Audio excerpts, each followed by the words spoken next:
Hello दोस्तों, मैं फिर से आ चुका हूँ बुक ऑफ एस्पार की एक और नई एपिसोड के साथ। इस एपिसोड के शुरुआत में हम लोग देख पाते हैं यही पैलेस का सीन जहाँ पर एलियन के अटैक के वही से बहुत धमाका हुआ था। अब उस पैलेस की तरफ देखते हुए सिस्टर हुआ, सिस्टर डायना और सिस्टर चुच्चू बहुत परेशान हो रहे थे और कोई भी कुछ भी नहीं कह पा रहा था। और फिर उसी वो सिस्टर चुस्तर देखते हुए बहुत कांपने लगा। अगली वो हम लोग देख पे सिस्टर चुस्तर अपने हाथ को बात हुए जोर से चिल्ला और कहने लगा जू फैन। इसमें दोस्तों सिस्टर चू आप रोना भी शुरू कर दिया था। लेकिन अगली वो हम लोग देख पाते सिस्टर हुआ, सिस्टर चुचू को पीछे से भागते उसे रोकने के लिए जोर से चिल्ला कर कहने लगा क्या तुम पागल हो? आप रेजिंग फायर के साथ अगर तुम वहाँ पर गए तो भी तुम भी मर जाओगे। तो सोने के बाद सिस्टर जो सामने तरफ देखते हुए जोर से चिल्ला कर सिस्टर रोज से कहने लगा मुझे जाने दो, मुझे जाने दो, मुझे उसे ढूंढना ही है। लेकिन उसी वो हम लोग देख पाते पीछे से कोई सिस्टर चुके कांधे वो एक दूसरे छोटा से अटैक कर देता है, जिसके वजह से सिस्टर चू वहाँ पर बेहोश हो जाते। और फिर हम लोग देख पाते सिस्टर डायना नगर सिस्टर चू को भागने लगा। और फिर सिस्टर डायना थोड़ा सा परेशान होकर सिस्टर हुआ से पूछने लगा यहाँ सिस्टर हुआ आप हम लोग को क्या करना चाहिए। तो सुनने के बाद सिस्टर हुआ थोड़ा सा परेशान होकर अपनी सामने तरफ देखते हुए अपने मन में कहने लगा मैंने पहले को भी इस दिख नहीं पाई तो एलिगेंट औरत को इस तरह से बिहेव करते हुए नहीं दिखा था।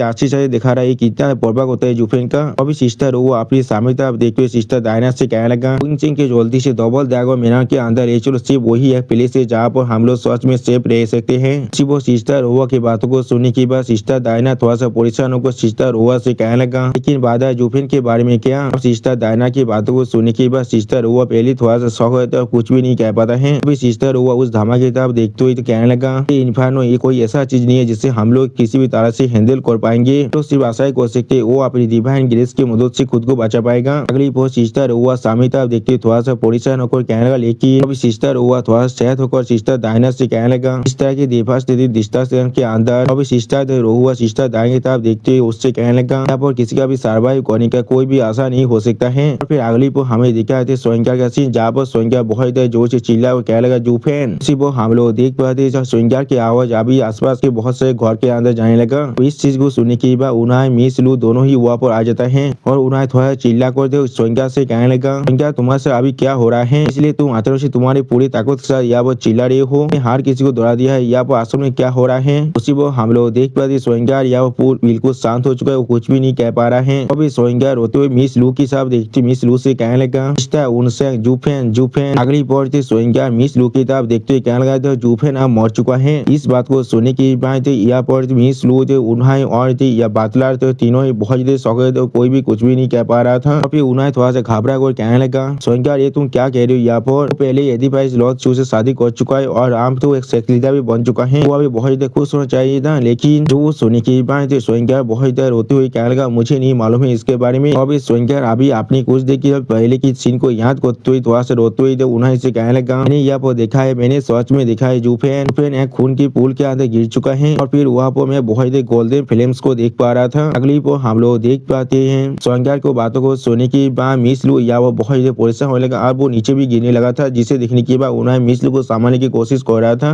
और बातलार या वो बहुत परेशान भी हो रहा था। दोस्तों मुझे अब इस बातला का नाम याद नहीं आ रहा है, यार सार की था मुझे सोच में याद नहीं आ रहा है, इसलिए मैं इसे अभी से बातलार ही कहने वाला हूँ। और फिर बातलार यहाँ पर कैलन है यानी उन्हें इससे कहने लगा सिस्टर सोइंका हमारी एम्पायर का होली मैदान है, यहाँ पर इस दुनिया के सारे कामों को अपनी आंखों की मदद से देख सकता है या जो शायद कुछ मैकेनिक से बाहर की तरफ रह सकता है। और फिर साल लेंग बहुत परेशान होकर कहने लगा लेकिन इसका जो प्रीमोनिशन है तो शायद पूरी तरह से अनफाउंडेड नहीं हो सकता है। ऐसा लग रहा है जैसा मुझे डर लग रहा था वैसा ही हुआ यहाँ पर, और ये चीज सोच बहुत जल्दी हो चुका है। साल लेंग के बात को सुनने के बाद उन्हें बहुत शौक हुआ था, पहले कुछ भी नहीं कह पा रहा था। और फिर उन्हें बहुत जोर से चिल्ला कर कहने लगा जल्दी से करो हमारे सारे स्पाई को अभी डेमोस गेमिंग सेट के अंदर भेज दो और मुझे हर एक पॉल का रिपोर्ट दो। और फिर अगली पर हमें डेमोस गेमिंग सेट के अंदर एल्डर वन का सीन दिखाता है। अब एल्डर वन बैठ कर अपना कल्टीवेशन कर रहा था। वो एल्डर वन के दोबारा जब कोई नॉक करने लगा, जिसे दिखने के बाद एल्डर वन पहले अपनी दोनों आंखों को खोलने के बाद उसके बाद देखते हुए कौन नॉक कर रहा है यहाँ पर। वो सुनने के बाद एल्डर वन की दोबारा बाहर के साइड से कोई कहने लगा ये मैं हूँ आपका दिशा पे, मैं यहाँ पर आपको अपना रिस्पेक्ट देने के लिए आया हूँ। तो सुनने के बाद एल्डर वन अपने दोनों आंखों को बंद करते हुए जी हुई से कहने लगा कि तुम 100 साल से भी ज्यादा वक्त के अंदर एक काम को नहीं किया है, तो भी किस लिए तुम इस हैबिट को फिर से ले रही हो। तो सुनने के बाद जी हुई मुस्कुराते हुए एल्डर वन से कहने लगा मास्टर प्लीज मुझे माफ कर दीजिए, इस पूरे वक्त के अंदर मैं सिर्फ एक सेक लेता था, जिस चीज के वजह से मैं सेक का जो नॉर्मल था उसे कर रहा था और अपने मास्टर को कोई रिस्पेक्ट भी नहीं दे पाया। अब जब मैं स्टेप डाउन कर चुका तब मैं पूरी तरह से फ्री हो चुका हूँ। हाँ जरूर मुझे उन सारे सालों के लिए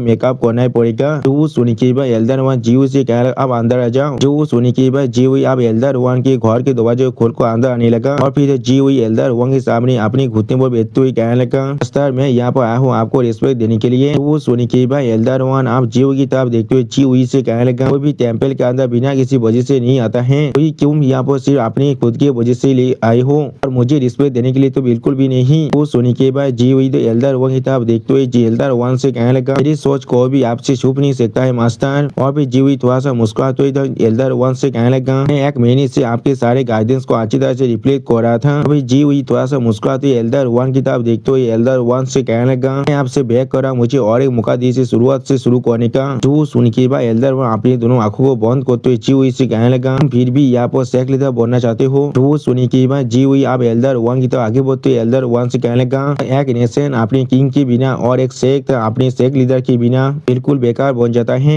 फिर पहले डबल दबा मेहनत के अंदर जा चुका है और वो बिल्कुल एक शेख लीडर बन चुका है, लेकिन उसने अभी अपनी सीट को पूरी तरह से खाली छोड़कर गया है। फिर जीव थोड़ा सा मुस्कुराते एल्डर वन की तरफ देखते हुए एल्डर वन से कहने लगा अगर ये चीज सिर्फ कुछ दिनों के लिए होता तो भी शायद मुझे इस चीजों का कोई भी परवाह नहीं होता, लेकिन वो अभी यहाँ से कुछ डेकेड के लिए जा चुका है। लीडर चाहकर भी किसी भी तरह के मेहतार को हैंडल नहीं कर सकता है। इसका मतलब है इस शहर को लीड करने के लिए पूरी तरह से मैच बन जाएगा। वो सुनी की बात एल्डर वन जी हुई की तरफ देखते हुए जी हुई से कहने लगा इसके लिए परेशान होने की कोई भी जरूरत नहीं है, मैं यहाँ पर मैं भी हूँ, इससे भी ज्यादा जरूरी यहाँ पर कुछ फैनेबल्स है जो मुझे मदद करेगा। जो सुनी की बात जी हुई थोड़ा सा मुस्कुरा को एल्डर वन से कहने लगा मास्टर आप यहाँ पर हाई फैनेबल हैं, अगर आप शेख लीडर के नाम पर शेख के मेहताज को लीड करेंगे तो फिर यहाँ पर बहुत ज्यादा बुरा रुमास फैल सकता है। अभी जी हुई एल्डर वन की तरफ देखते हुए थोड़ा सा मुस्कुरा को एल्डर वन से कहने लगा अगर ये बात हर किसी को मालूम चल गया तो फिर कोई ऐसा भी कह सकता है फैनेबल यहाँ पर शेख के ऐसे रूल्स को ब्रेक करना चाहता है मेहतार को अपने हाथों में लेने के लिए और शेख लीडर की सीट को हासिल करने के लिए। उसी वो हम लोग देख पाते जी हुई की बातों को सुनने के बाद एल्डर वन बहुत ही शौक होता बहुत ही गुस्से में उसको चिल्लाते हुए कहने लगा क्या तुमने अभी क्या कहा। फिर एल्डर वन जोर से चिल्ला कर जी हुई से कहने लगा मैं यहाँ पर एक खुला हुआ आदमी हूँ, सिर्फ यहाँ पर शेख के मेहतार को हैंडल कर रहा हूँ जुफिन के नाम पर, वो भी सिर्फ अगले साल के लिए। अब वो वापस लौट आएगा तो अब वो अपनी सीट को वापस ले लेगा बिल्कुल एक शेख लीडर की तरह अपनी ड्यूटी को करने के लिए। सच में दोस्तों यहाँ पर एल्डर वन देखने में बहुत औसम भी दिख रहा था और एल्डर वन सच में यह बहुत गुस्से में भी आ चुका था। एल्डर वन की बातों को सुनने के बाद जी हुई थोड़ा सा परेशान को एल्डर वन से कहने लगा मास्टर आप सच में बहुत हाथलेस हैं, अब उसके लिए इंतजार करना चाहते हैं लेकिन मुझे फिर भी एक मौका नहीं देना चाहते हैं। और फिर जी हुई बहुत जोर से चिल्ला कर कहने लगा प्रॉमिस कर सकता हूँ इन सालों के अंदर मैं जरूर जितने पब्लिक ओपिनियन है उन सभी को चेंज कर दूंगा और जब वो वापस आएगा तो आप कोई भी उसे फॉलो नहीं करने वाला है, किसी को मालूम चल जाएगा यहाँ पर सिर्फ एक ही शेख लीडर है जी हुई। सच में दोस्तों यहाँ पर जी हुई देखने में बहुत औसम दिख रहा था। जी हुई की बातों को सुनने के बाद एल्डर वन थोड़ा सा मुस्का को जी हुई से कहने लगा ये आप मैं देख पा रहा हूँ तुमने एक बार भी उस चीज को रिप्लाई नहीं किया है जिस चीज को मैंने तुमसे कहा था। और फिर एल्डर वन मुस्कुराते हुए जी हुई से कहने लगा पब्लिक ओपिनियन सिर्फ एक मामूली सी मेथड है, या वो जो चीज सबसे ज्यादा मेहता करते वो है उसका विजडम, चीज वो है जिसके वजह से इंसान सच में तुम्हें फॉलो कर सकता है, के बिना तुम चाहकर भी उनके दिल को इतनी ज्यादा कम वक्त के अंदर हासिल नहीं कर सकते हो, लेकिन वो लोग बहुत जल्दी तुम्हें फिर से छोड़ देगा। और फिर एल्डर वहाँ पीछे मोड़ते हुए जी हुई से कहने लगा अब तुम दाव का मतलब समझ जाओगे, अब तुम अपने रास्ते को पहले ही ढूंढ लोगे और हम लोग जरूर शेख लीडर की पोजीशन के बारे में बात करने वाले हैं। तो सुनने के बाद जी हुई थोड़ा सा मुस्का को एल्डर वहाँ से कहने लगा क्या दाव मास्टर आप सिर्फ या वो भेगू से काम कर रहा है, इस तरह के अनरियल चीज को समझ सकता है, या वो सिर्फ एक्सक्यूज को इस्तेमाल कर रहे हैं मुझे शेख लीडर बनने से रोकने के लिए। और फिर जी हुई थोड़ा सा निराश होकर कहने लगा ठीक है बहुत अच्छी जॉब यही आपका चॉइस है। और दोस्तों यहाँ पर जी हुई बहुत ज्यादा कूल भी दिख रहा था। वन थोड़ा सा सेहत होकर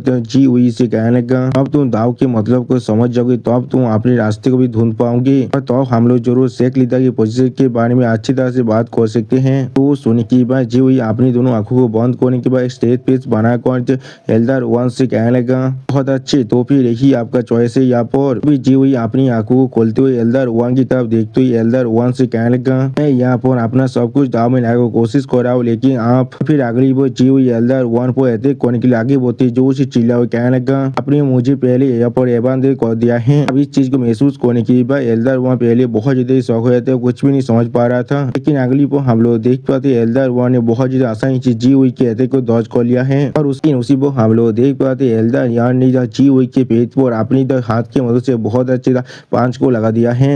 सच में दोस्तों यहाँ पे एल्डर वन दिखने में बहुत ज्यादा औसम दिख रहा था। और फिर हम लोग देख पाते एल्डर वन सिर्फ एक ही पांच की वॉइस जी हुई बहुत ज्यादा दूर जगह गिरता है। और उसी वो हम लोग देख पाते एल्डर वन की सिर्फ एक ही पांच की वॉइस जी हुई अपनी मुंह से खून भी खसने लगा। फिर एल्डर वन जी हुई पे बहुत ज्यादा जोर से चिल्ला और कहने लगा लगा, जीवी क्या तुम पिता से पागल हो चुके हो, तुम्हारा मास्टर हो लेकिन फिर भी तुम्हारा साहस भी कैसे हुआ मेरे खिलाफ अपने हाथ को रेज करने का। तो सुनने के बाद जीवी बहुत मुश्किल से खुद को संभालते हुए कहने लगा मास्टर। जीवी थोड़ा सा घबरा कर एल्डर वन किताब देखते हुए एल्डर वन से कहने लगा, आपने पहले मुझे अपने शेख लीडर की पोजीशन से हटा दिया और फिर भी आप यहाँ पर खुद को मेरे मास्टर कहने की साहस कर रहे हैं। तो जीवी की बात को सुनने के बाद हम लोग देख पाते एल्डर वन को यहाँ बहुत बड़ा झटका लगता है और एल्डर वन कुछ भी नहीं कह पा रहा था। और उसी वक्त एल्डर वन के साइड में हम लोग बहुत ज्यादा पॉइजन को देख पाते हैं। उसी वक्त जीवी उससे पॉइजन था देखते हुए थोड़ा सा खून कसते हुए मुस्कुरा कर उनसे कहने लगा, सुपरमैन 5 आखिरकार तुम लोग यहाँ पर बाहर निकल चुके हो, तुम लोग सोच में बहुत बुरा बॉडीगार्ड हो। क्या होता अगर मैं सोच में हाई वेनेबल को यहाँ पर हाथ कर पाता। वो सुनी की बात वो पॉइजन आप जीव की तरह आगे बढ़ते थोड़ा सा मुस्कुरा कर उससे कहने लगा, अभी इस सेक्ट के अंदर कोई ऐसा नहीं है जो हाई वेनेबल की पावर को सरपास कर पाए, या तो कभी तुम भी नहीं। हमारी ड्यूटी यहाँ पर सिर्फ एम्बुश को रोकना है और वेनेबल की कल्टीवेशन को डिस्टर्ब करने से रोकना है। और फिर इन परमानेंस 5 एल्डर वन किताब देखते हुए कहने लगा, जैसे कि तुम लोग मास्टर और डिसेबल हो इसीलिए हम लोग इस पर इंटरव्यू नहीं करना चाहते थे, लेकिन सेक्ट लीडर जी तुम्हें इस चीज को अच्छी तरह से समझना पड़ेगा। वेनेबल को भी तुम्हें मिस नहीं किया था, उन्होंने अच्छी तरह से सेक्ट लीडर की पोजीशन की जो मेथड था उसे हैंडल किया था। और फिर जी हुई किताब देखते हुए इन परमानेंस 5 कहने लगा, या फिर तुम्हें सच में लगता है अगर जुफेन यहाँ फाइट करना शुरू कर देते तो फिर तुम यहाँ पर जिंदा रहते। तो सुनी की बात जी हुई थोड़ा सा मुस्का को इन परमानेंस 5 से कहने लगा, तुम बिल्कुल सही हो और मुझे भी इसके बारे में अच्छी तरह से मालूम है, इसलिए यहाँ पर मैंने उन्हें और एक मौका देना चाहा था अपने माइंड को चेंज करने के लिए। जुफेन यहाँ पर नहीं है तो आप बोलो चाहे तो मुझे आसानी से अपनी सीट को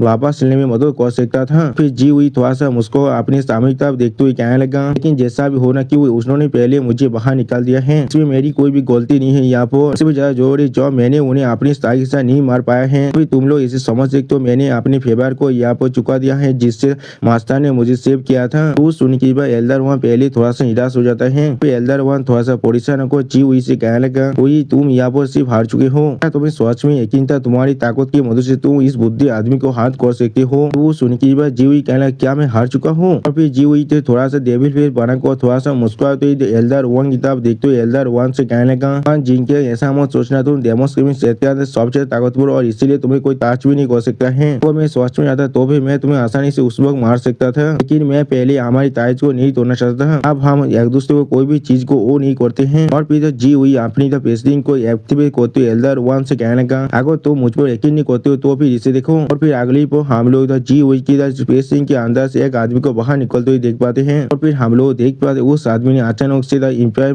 5 को अटैक कर दिया है अपने सिर्फ एक ही अटैक की मदद से। अब इस चीज को देखने के बाद एल्डर वन पहले बहुत ज्यादा शौक था, कुछ भी नहीं समझ पा रहा था। और फिर धुआं आने के बाद वो आदमी बाहर निकलते बहुत ज्यादा मुस्कुरा कर कहने लगा, सेहत के इनपरमानेंस 5 तुम लोग सोच में बहुत ज्यादा ताकतवर हो। और फिर हम लोग देख पाते ये आदमी अपने हाथ में अपने पावर को रिलीज करते हुए थोड़ा सा मुस्कुरा कर कहने लगा, मैं एक सोल हार्मोनी स्टेज का एल्डर होने के बाद भी सिर्फ तुम्हारे डोमेन को तोड़ पाया हूँ, तुम लोग अभी भी जिंदा हो, ये चीज सोच में एक बहुत बड़ा रिमार्केबल है। उस आदमी को अपने सामने देखने के बाद एल्डर वन थोड़ा सा शौक होकर उसके तरफ देखते हुए उससे कहने लगा, when telling sake leader rain सायोन। जो सुनने के बाद रेन सायोन थोड़ा सा मुस्कुराते हुए कहने लगा, हाँ बिल्कुल सही, मैं हूँ यहाँ पर। रेन सायोन जी हुई किताब देखते हुए जी हुई से कहने लगा, सोच में एक स्मार्ट मूव में रिंग का इस्तेमाल कर यहाँ पर एक एम्बुश करना, इस तरह से तुमने इस प्लान के बारे में सोच लिया था सेक लीडर जी। जो सुनने के बाद जी थोड़ा सा मुस्कुरा तो रेन सायोन से कहने लगा, मैंने सिर्फ इसके बारे में सीखा एक साथन सेमलेस तेरे से, एक और भी नहीं सोचता ये चीज सोच में हाई के खिलाफ इतनी आसानी से काम आ जाएगा। जी हुई थोड़ा सा मुस्कुरा तो एल्डर वन किताब देखते हुए एल्डर वन से कहने का, हाई बने क्या आप मुझ पर यकीन करते हैं, अगर मैं नहीं होता जिसने पहले आपको अटैक किया होता, लेकिन सेक लीडर रेन जो मेरे रिंग के अंदर था तो फिर आप उसी पर मर चुके होते। तो सुनने की बात एल्डर वन सीरियस फेस बनाकर जी हुई किताब देखने लगा, लेकिन कुछ भी नहीं कहता है। और फिर जी हुई फिर से थोड़ा सा मुस्कुरा को एल्डर वन किताब देखते हुए एल्डर वन से कहने लगा, इसीलिए मैंने पहले क्या था मैं आप पर इजी गया था आपका दिशा पे होने के नाते। फिर एल्डर हुआ बहुत ज्यादा गुस्से में जी हुई से पूछना, लेकिन क्यों। अगली पर एल्डर हुआ बहुत ज्यादा जोर से चिल्ला को जी हुई से कहने लगा, टेलिंग सेट का सेक लीडर होने के बाद भी तियान हुई एम्पायर की 3 गार्डियन सेट के हेड होने के बाद भी इस तरह से तुम इस ताबे दिशा पे का सारे ले सकते हो और मेरे सेक के अंदर आकर इस तरह के देशपी के पहले तो थिंक कर सकते हो। तो सुनने की बात रेन सावन थोड़ा सा मुस्कुराते हुए कहने लगा, वो बिल्कुल भी नहीं झाई बेनेबेल, तो आप मुझे गलत समझ रहे हैं। ताबान दिशा पे यहाँ पर ग्रेट सेक लीडर है, मैंने सिर्फ यहाँ पर सेक लीडर की इन्विटेशन को एक्सेप्ट किया था अपने सेक के अंदर कैओस को खत्म करने के लिए मदद करने में। अब रेन सावन की बात को सुन एल्डर वन बहुत शौक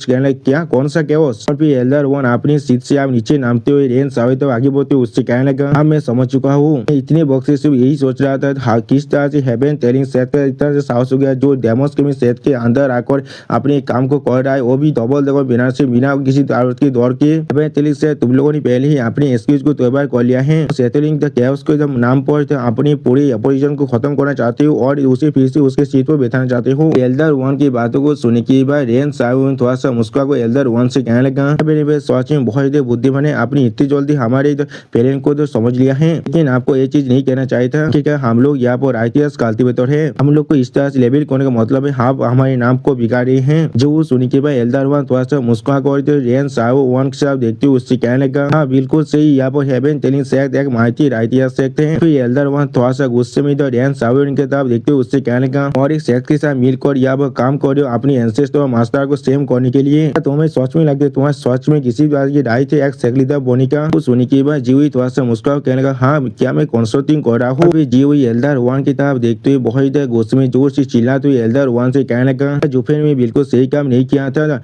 बाहर के इंसान को यहाँ पर ले आकर मेरी ताकत को मुझसे छीन लिया था, इसलिए आप अभी उसके शायद को ले रहे और मुझ पर थूक रही है। तो सुन के बाद एल्डर वन जीवी की तरफ देखते हुए बहुत गुस्से में उस पर चिल्लाते हुए कहने लगा, जुफेन ने यहाँ पर अपने खुद के आदमियों को बुलाया था और उसने सेथ को नहीं लिया था, लेकिन तुमने यहाँ पर हेवन टेलिंग सेथ को बुलाया है, तो उसने इसके लिए कौन सी चीज को पे किया है। तो सुनी के बाद रेन सावन थोड़ा सा मुस्कुराते एल्डर वन की तरफ देखते हुए एल्डर वन से कहने लगा, जरूर आपका जवाब देने वाला हूँ। एक लीडर जी को उसके सीट को फिर से हासिल करने के लिए मदद करने के लिए हेवन टेलिंग से अपनी सपोर्ट को ऑफर किया था, सिर्फ एक लो प्राइस 5000 सेक्रेट करोड़ के लिए। हेवन सेथ हमसे कुछ भी नहीं चाहता है, तो सिर्फ बहुत खुश है उन सभी इंसान को मारकर जिन लोगों ने उनके सेक्ट को पूरी तरह से रुइन कर दिया है। रेन सावन की बातों को सुन के बाद एल्डर वन बहुत कांपते उसकी तरफ देखते उससे कहने लगा, क्या तुमने अभी क्या कहा, दोनों सेक्ट हम पर ऐसे करे जो हमारे सेक्ट के अंदर इतना बड़ा क्राइसिस को हो रहा है। रेन सावन एल्डर वन के सवाल का जवाब देते हुए कहने लगा, मैं जरूर इसका जवाब देने वाला हूँ। लीडर जी को अपनी सीट को हासिल करने के लिए मदद करने के लिए हेवन टेलिंग सेक्ट ने उन्हें अपनी सपोर्ट को ऑफर किया है, वो भी सिर्फ 5000 सेक्रेट स्पिरिट के लो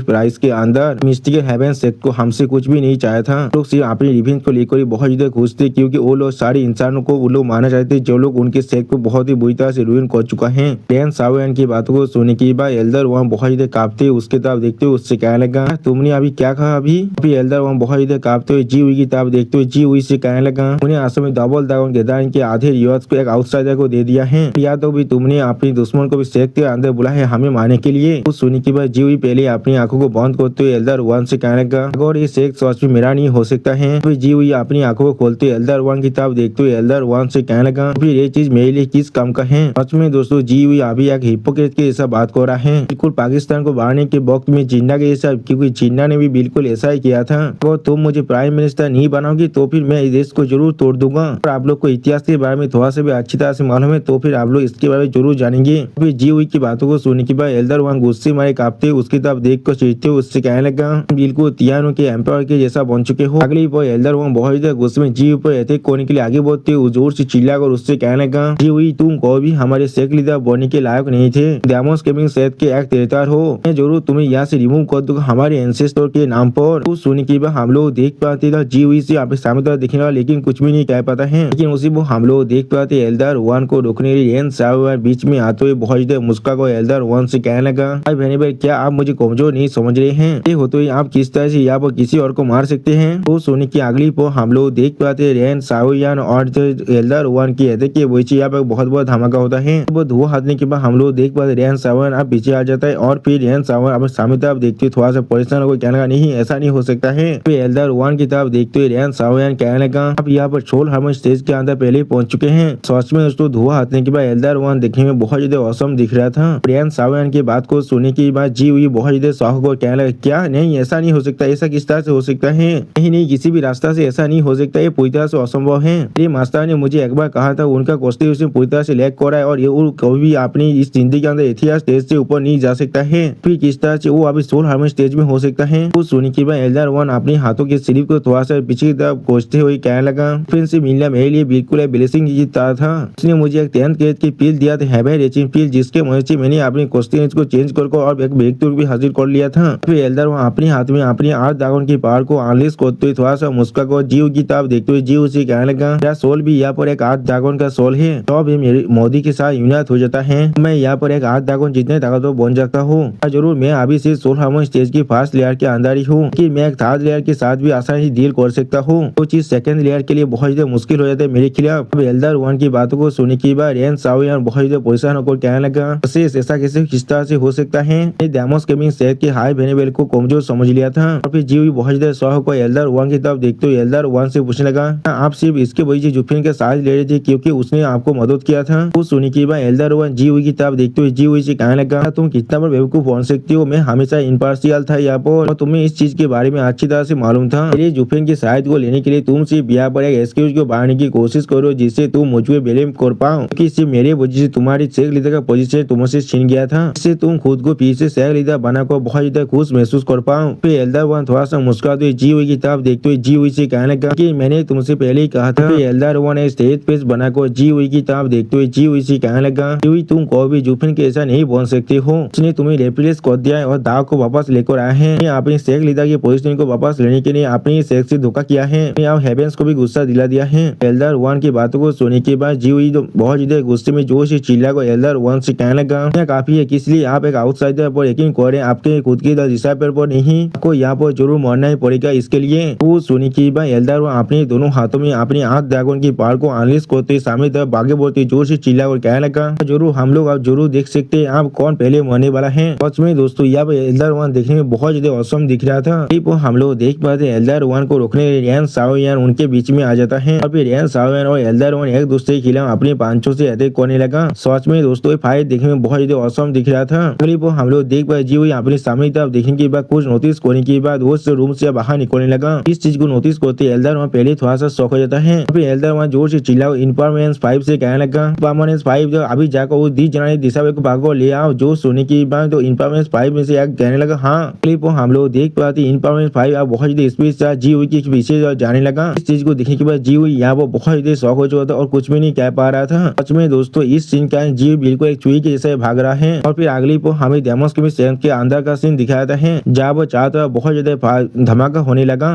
फिर हम लोग देख पाते यहाँ पर डेमोस के बहुत से दिशाएं भागते हुए जोर से चिल्ला और कहने लगा, इसलिए यहाँ पर दुश्मन आचरण से अटैक कर रहा है। उसी पर और एक दिशा पर कहने लगा, यहाँ पर क्या चल रहा है, ये सारे दुश्मन कहाँ पर से आए हैं। उसी पर और एक दिशा पर कहने लगा कि इसलिए शेख का एरो को अभी तक एक्टिवेट नहीं किया गया है। उसी पर और एक दिशा मोड़ते हुए कहने लगा, जी मदद करो मुझे मदद करो, यहाँ पर सच में क्या हो रहा है। फिर हम लोग देख पाते हैं एक क्लिप के ऊपर से बहुत से इंसान ऐसी चीजों को देख रहा था। फिर हम लोग देख पाते मिस्टिकल हेवन शेख का लीडर बहुत ज्यादा खुश को जोर से चिल्लाते हुए कहने लगा, अपनी खुशियों के साथ उन सभी को मार डालो, सभी को अच्छे के लिए मार डालो, सभी को प्राइस को पे करने दो हमारे मिस्टिकल हेवन शेख को रुइन करने के लिए, मेरे लड़के को मारने के लिए भी। मैं इनमें से किसी को भी जाने नहीं दूंगा, इसे आखिरी आदमी को भी मार डालो। और फिर मिस्टिकल हेवन शेख का लीडर बहुत जोर जोर से हंसने लगा। उसके पीछे से हम लोग देख पाते बैनबेल सी अभी उसकी तरह भी देख रहा था लेकिन कुछ भी नहीं कह पाता है। वह उनके पीछे से और एक एल्डर आते हुए कहने लगा, जुआन अभी आपने तो रिवेंज को पूरी तरह से एंजॉय कर रहा है लेकिन तुम यहाँ पर क्या कर रहे हो? क्या तुम लोग इस असुरा सीन को एडमायर कर रहे हो? सिर्फ जो सारे इंसानों को मारा जा रहे वो सारे तुम्हारे खुद की नोबेल शेख की डिसाइपल है। तुम कितने मतलब उन्हें डिस्कस क्यों ना करो? कौन इंसान को भी अपने शेख की डिसाइपल इस हालत में नहीं दिखना चाहिए। सारे तुम्हारे फेलो डिसाइपल है, क्या ऐसा नहीं है? वो सोने की बात वेनेबल से उस नहीं अल्लाह की तरफ देखते हुए तो कहने लगा, तुम कौन हो? उसी वो वेनेबल से बहुत ज्यादा शौक हो जाता, कुछ भी नहीं कह पा रहा था। और फिर अगली बार वेनेबल से उस नहीं अल्लाह को गीत करते हुए कहने लगा, यार मुझे माफ कर दीजिए, मैं आपको स्वागत करने में पूरी तरह से फेल हो चुका हूँ, प्लीज मुझे इस सीन के लिए माफ कर दीजिए। कभी नहीं सोचा था शेख लीडर रैन सच में इतना सिंसियर होगा इस कॉर्पोरेशन के अंदर जो आपको भी यहाँ पर इन्वाइट करके लेकर आएगा। तो सुनने के बाद वो एल्डर थोड़ा सा मुस्कुराते वेनेबल सी से कहने लगा, यहाँ पर शेख लीडर के बिहार पर नहीं आया हूँ, मैं यहाँ पर खुद अपने लिए आया हूँ। लैंड के 9 शेख के अंदर से बहुत सारे ऐसे बुद्धि आदमी नहीं है जिनका मैं सच में रिस्पेक्ट करता हूँ, लेकिन तुम्हारे शेख के ग्रेट वेनेबल जरूर वो एक लोअर रैंक की शेख का, लेकिन वो एक ऐसा बुद्धि आदमी है जिससे मैं सच में बहुत ज्यादा हाई रिगार्ड में होल्ड करता हूँ। अब उस एल्डर की बात को सुनने की बाद वेनेबल सी बहुत ज्यादा परेशान हुए थे लेकिन कुछ भी नहीं कह पाता है। अभी वेनेबल सी थोड़ा सा घबरा कर उस एल्डर की तरफ देखते हुए अपने मन में कहने लगा, इनका ये कहने का क्या मतलब है? यहाँ पर ऐसा हो सकता है वो यहाँ पर इस बुद्धि आदमी का मदद करने के लिए आए हैं और ऐसा ही और किसी भी हालत में अगर वो जो बुद्धि आदमी यहाँ पर बाज गया तो फिर ये पूरी की पूरी चीज हमारे लिए बहुत ज्यादा परेशानी बुरा हो सकता है। अब वेनेबल सी के मन की बातों को समझने के बाद वो एल्डर थोड़ा सा मुस्कुरा वेनेबल सी से कहने लगा, इसके लिए इतना ज्यादा एंग्जायस होने की कोई भी जरूरत नहीं है। अब इस चीज को शेख मास्टर ने खुद डिसाइड किया है और हमारे हेवन टेलिंग शायद इसके अंदर पार्टिसिपेट कर रहा है। फिर ये बुद्धि आदमी किसी भी हालत में अपने शेख लीडर के डिसीजन के खिलाफ नहीं जाने वाला है। और फिर वो एल्डर अपने सामने था बोलते हुए वेनेबल सी से पूछने लगा, सिर्फ यहाँ पर उस बुद्धि आदमी को आखिरी बार देखना चाहता हूँ, इससे पहले कि वो याबो मर जाए। बस इतना ही और कुछ भी नहीं। और फिर वो एल्डर अपने सामने तरफ देखते हुए हैनिबल सी से पूछने लगा, लेकिन जैसा भी वो मैंने सुना है मेरे सेक्स मास्टर खुद जाकर उस बुद्धि आदमी से दिल खोने वाला है, तो फिर मुझे कह सकते हो वो लोग अभी कहाँ पर हैं? कुछ सुनने के बाद हैनिबल सी थोड़ा सा घबरा कर मुस्कुराते हुए उस एल्डर से कहने लगा, लोग अभी सेक्स मास्टर हॉल के सीक्रेट चैम्बर के अंदर है। चीज अपनी तो जो मैप है उसके अंदर मार्क को मैंने पहले ही कर दिया था। तो सुनने के बाद वो एल्डर कहने लगा, ऐसा भी क्यों न हो, लेकिन ऐसा लग रहा है तुमने अभी इस बुद्धि आदमी के सवाल का जवाब नहीं दिया है। तो सुनिए हैनिबल सी बहुत ही घबराते और कहने लगा वो चीज। हैनिबल सी के बात को कहते हुए वो एल्डर बहुत जोर से मुस्कुराते हुए कहने लगा, ये चीज और मायने नहीं रखता है ऐसे भी, और अभी से तो यहाँ पर तो रेमोस के शहर के अंदर और कोई भी आदमी नहीं हो सकता है। पर हम लोग देख पाते वो एल्डर आसमान में उड़ने लगा और बहुत जोर से मुस्कुराने लगा, जिस चीज को देखने में हैनिबल सी यहाँ पर कुछ भी नहीं कह पा रहा था। फिर उसी वक्त गैरेथ एल्डर हैनिबल सी के पीछे जाकर हैनिबल सी से कहने लगा, या तो भी आगे ये आदमी यहाँ पर जो हेवन टेलिंग शहर के अंदर से है, या ये सोच में बहुत ही एरोगेंट नहीं है। जो सुनी की एल्डर सी बहुत ही परेशान होकर कहने लगा, अपने मुंह को बंद करो। फिर हैनिबल सी बहुत ही परेशान होकर अपने सामने तरफ देखते हुए उस एल्डर से कहने लगा, या तो भी हेवन टेलिंग शहर के अंदर भी सेक्स मास्टर से लेकर किसी भी दिशा पर तो उस आदमी की पावर बिल्कुल एब्सोल्यूट है। हमारे जो डेमोस गेमिंग शहर के गैरेथ हैनिबल के जैसा ही तुम कंपेयर कर सकते हो, नहीं वो हमारे गैरेथ हैनिबल से भी ज्यादा हायर स्टेटस में है। वो सच में एक सुप्रीम पेस्टिस है यहाँ पर। वो सुनने के बाद वो एल्डर बहुत ही परेशान होकर हैनिबल सी से पूछने क्या ऐसा हो सकता है। जो सुनने के बाद हैनिबल सी उस एल्डर से कहना, हाँ बिल्कुल सही कहा तुमने। फिर उसने बुद्धि एल्डर की तरफ देखते हुए हैनिबल सी कहने लगा, 1/5 ड्रैगन में से एक है गैरेथ हैनिबल है ध्यान सिंह सेठ का, यानी दोस्तों हेवन टेलिंग सेठ का गैरेथ हैनिबल है। इस आदमी का नाम है यहाँ पर हेवन वॉकिंग सॉन्ग सायो यूसान। सच में दोस्तों ये एल्डर यहाँ पर देखने में बहुत ही औसम दिख रहा था। दोस्तों इसी शानदार सीन के साथ हमारा ये एपिसोड यहाँ पर ही खत्म होता है। प्लीज सब्सक्राइब माय चैनल और like and share this video. और दोस्तों प्लीज मेरी इस वीडियो को थोड़ा सा हाइप भी कर देना। और दोस्तों मेरे चैनल का जो मेंबरशिप प्रोग्राम है वो अब चालू हो चुका है। वहाँ पर मैं नई मानव को एक्सप्लेन कर रहा हूँ और बहुत जल्दी से वही मानव का एपिसोड को भी ला रहा हूँ। इसीलिए आप लोग चाहे तो वहाँ पर ज्वाइन कर उस सारे मानव को देख सकते हैं। इसीलिए दोस्तों प्लीज मेरे मेंबरशिप प्रोग्राम को ज्वाइन कर लीजिए। Okay bye bye sayonara.